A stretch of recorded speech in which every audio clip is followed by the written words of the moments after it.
మహిమ కలుగును కాక. జీవన తొలి సంధ్య అనుదినమన్న అని ఒక దికాలపు ఈ క్లుప్త వర్తమానాలకు మిమ్మల్ని ఆహ్వానిస్తూ నా హృదయపూర్వక వందనాలను తెలియపరుస్తున్నాను. ప్రభునందు మాకు అత్యంత ప్రియమైనటువంటి దేవుని పిల్లలారా ఎలాగున్నారండి? కుటుంబం అందరూ బాగున్నారు కదూ? మీ వ్యాపారాలు, మీ వృత్తులు బాగుగా నడుస్తున్నాయని నమ్ముతూ ఉన్నాను. మరి పిల్లలు చక్కగా వారి యొక్క చదువులలో ముందుకు కొనసాగుతున్నారని నమ్ముతూ ఉన్నాను. వివాహం కావలసిన బిడ్డలు ఉన్నారా? బాధపడకండి. చక్కటి వివాహాలను దేవుడు తగిన కాలమందు జరిగించిపోతున్నారు. పిల్లలు చదువుకుని భవిష్యత్తు ఏమిటే అని అనుకుంటున్నారా?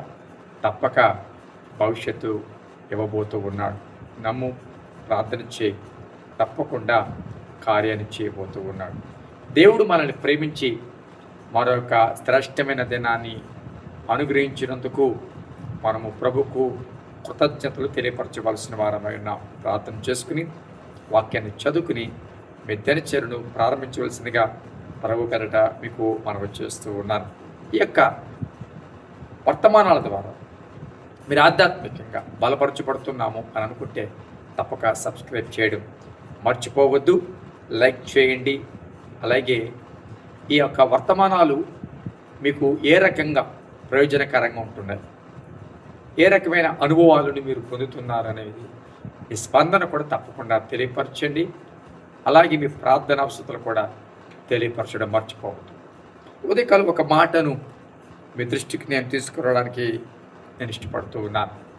ఏప్రిల్కి రాసిన పత్రిక 4వ అధ్యాయం. ఏప్రిల్కి రాసిన పత్రిక 4వ అధ్యాయము మొదటి 2 వచనాలు. ఆయన యొక్క విశ్రాంతిలో ప్రవేశించుదము అను వాగ్దానము ఇంకా నిలిచి ఉండగా మీలో ఎవడైనను ఒకవేళ ఆ వాగ్దానము పొందకుండా తప్పిపోనేమో అని భయము కలిగి ఉందాము. వారికి ప్రకటింపబడినట్లు మనకును సువార్త ప్రకటింపబడను, కానీ వారు వినిన వారితో విశ్వాసము గలవారే కలిసి ఉండలేదు కనుక విన్న వాక్యము వారికి నిష్ప్రయోజనమైనదాయను. ఇది చాలా చాలా ప్రతి ఒక్కరూ ఆలోచించవలసిన మాట, గుర్తుంచుకోవలసిన మాట, జ్ఞాపకానికి తెచ్చుకోవలసిన మాట. ప్రస్తుత పరిస్థితులలో, అంత్యకాలపు దినాలలో ఆత్మీయ జీవితాల పరిస్థితులు, సంఘ పరిస్థితులు, విశ్వాసపు పరిస్థితులు, నమ్మిక కలిగి విశ్వాసంతో ప్రయాణాన్ని ప్రారంభించిన వారి యొక్క కొంతమంది ముగింపు ఎట్లా ఉంటుందో కూడా ఈ వచనాల్లో మనం చదువుతూ ఉన్నాం. అందుకే ఈ వచనంలో భయము కలిగి ఉందేమో అని అంటున్నాం. దేని కొరకు? ఈరోజు చాలా భయాలు ఉన్నాయి. పిల్లలు వివాహాలు ఎలాగైనా భయము, చదివితే ఉద్యోగము ఎలాగైనా భయము, ఇంటర్వ్యూకి వెళ్తున్నప్పుడు సెలెక్ట్ అవుతామా లేదా అన్న భయము, ఈ లోకంలో ఎలా బ్రతకాలన్న భయము, రేపటి గురించి భయము, ఆరోగ్యం గురించి భయము, ఇలాగూ చాలా రకాల భయాలు ఉన్నాయి. కానీ ఇక్కడ దేని గురించి భయం కలిగి ఉండాలంటే తెలుసా? నీవు పొందుకున్న వాగ్దానములో నువ్వు తప్పిపోతావేమో అన్న భయం. అసలు నువ్వేం పొందుకున్న వాగ్దానం? వాగ్దానపు దేశంలో అడుగు పెడతావని, వాగ్దానపు దేశంలో అడుగు పెట్టాలని నీవు వాగ్దానం పొందుకున్న ప్రయాణం ప్రారంభించావు. అయితే అందులో అడుగు పెట్టకుండా తప్పిపోతావేమో అన్న భయం ఉందా? అసలు మధ్యలో చాలా భయాలు వచ్చాయి, కానీ వాగ్దానం తప్పిపోతానేమో అన్న భయం లేదేమో, అడుగు పెట్టవలసిన స్థలంలో అడుగు పెట్టలేనేమో అన్న భయం లేదేమో. ఈరోజు ఈ భయం లేదు చాలామందికి.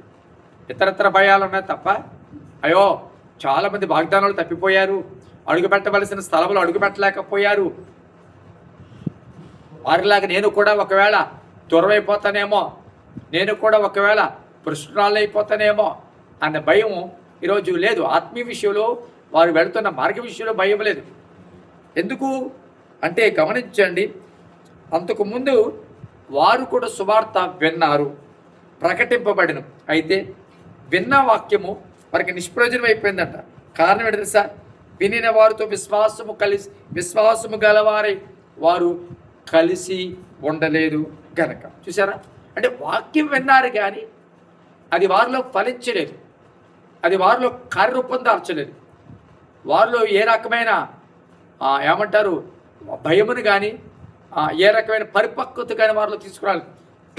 కారణం ఏంటంటే వాక్యం విన్నారు కానీ వాక్యముతో కలిసి నడవలేదు.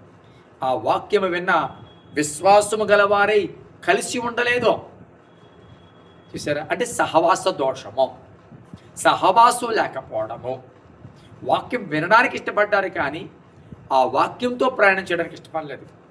ఆ వాక్యము విన్నవారితో సహవాసంతో ఏదో విన్నాంలే అని, ఏదో గుర్తొచ్చినప్పుడు వెళ్దాంలే, గుర్తొచ్చినప్పుడు ప్రార్థన చేసుకుందాంలే అన్న మనస్తత్వాలు తప్ప వారితో నడవాలి, వారితో కలిసి ఉండాలి అనే ఆలోచన లేకపోవడం. ఈరోజు చాలామంది రక్షణ పొంది కూడా పడిపోతున్నారంటే, రక్షణ పొంది కూడా భ్రష్టులైపోతున్నారంటే, రక్షణ పొంది కూడా సాతాను చేతుల్లోకి వెళ్ళిపోతున్నారంటే కారణం తెలుసా? వెనక కాదు, వింటున్నారు అప్పుడప్పుడు, కానీ విన్నదానికి అత్తుకుని జీవించట్లేదు. ఆ విన్నదాని ప్రకారం బ్రతకడానికి ముందుకు రావట్లేదు. సహవాసం లేకపోవడం, ఉద్యోగాలని, వ్యాపారాలని, వారి ఆయా చేతి వృత్తులని, లేకపోతే వారి ముందున్న ప్రతిబంధకాలు కావచ్చు, వారి ముందున్న సమస్యలు కావచ్చు, అనుకూలత లేకపోవడం కావచ్చు, సహవాసానికి దూరం అయిపోతున్నారు. ఇలా సహవాసానికి దూరం అయిపోవడం వల్ల ఆటోమేటిక్గా వారి విశ్వాసంలో భ్రష్టులైపోతున్నారు. వాగ్దాన భూమిలో అడుగుపెట్టలేకపోతున్నారు, వాగ్దానాన్ని స్వతంత్రించుకోలేకపోతున్నారు, వాగ్దానం వారి జీవితంలో నిష్ప్రయోజనం అయిపోతుంది. ఈ మాట వింటున్న నీ జీవితంలో కూడా వాగ్దానం నిష్ప్రయోజనం కాకూడదు. వాగ్దానం నీ జీవితంలో నెరవేరాలి. ఆ వాగ్దానపు భూములను నువ్వు అడుగు పెట్టాలి, పరలోకములను నువ్వు అడుగు పెట్టాలి అంటే నీవు వాక్యం వినడం మాత్రమే కాదు, వినిన వారితో సహవాసం చేయాలి, విన్న వాక్యముతో నువ్వు నడవాలి. అలా నడిస్తే తప్పక ఆ వాక్యమే నీకు సహాయం చేసి నీకు ప్రకారంగా కాపుదలగా నిలిచి ఆ యొక్క పరలోక రాజ్యంలో నువ్వు అడుగుపెట్టే అవకాశం ఉంటుంది. ప్రార్థన చేద్దాం. పరిశుద్ధమైన తండ్రి, నీ పరిశుద్ధ నామానికి స్తుతులు స్తోత్రములు చెల్లిస్తున్నాం. ప్రేమించమరు ధనమిచ్చో ఈ దినమును బట్టి, సమయాన్ని బట్టి నిన్ను మనసారా స్తుతిస్తూ ఉన్నాం. అవును ప్రభువా, వాగ్దానం పొంది కూడా చాలామంది మా పూర్వీకులు నాయన ఆ వాగ్దానపు దేశంలో అడుగు పెట్టలేకపోయారు.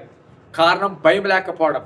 రెండవది నాయన విశ్వాసము కలిగిన వారితో సహవాసం లేకపోవడం, వాక్యాన్ని హత్తుకోకపోవడం.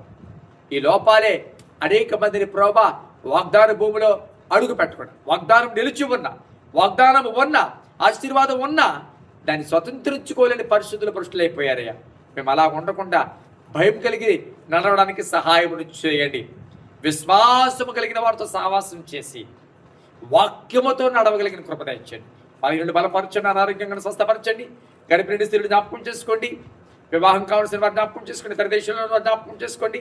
గృహాలు కడుతున్న వారు జ్ఞాపకం చేసుకోండి. ప్రభా అయ్యా, ఉద్యోగాల కరికి ఎదురు చూస్తున్న వారు జ్ఞాపకం చేసుకోండి. ఈరోజు వారి దినచర్య అంతట్లో మీరు తోడు నడిపించమని యేసు నామమున కూర్చున్నాం తండ్రి.